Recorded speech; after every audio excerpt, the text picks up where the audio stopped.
কোরআন বলছে ওয়াল বাহারিল মাসজুর, তোমরা দেখো সাগরের নিচে ঠান্ডা পানি, কিন্তু কোরআন বলছে সাগরের নিচে রয়েছে গরম পানি।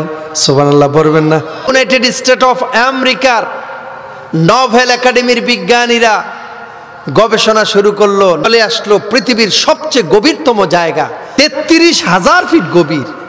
তারা প্রমাণ করতে চলে আসলো সেখানে পাইপ নিয়ে, যে নিচে যদি গরম থাকে তাহলে অবশ্যই পাইপগুলো আর পাইপ থাকবে না। 33,000 ফিট গভীরে যখন তাদের পাইপ ঢুকলো, আধুনিক বিজ্ঞানীরা দেখতে পেল তাদের পাইপগুলো নিচে গিয়ে আর পাইপ নাই, এগুলো সব আগুনে পুড়ে সব পানির সাথে মিশে গেছে। বলেন সুবহানাল্লাহ। তাহলে নিচে আগুন আছে না নাই?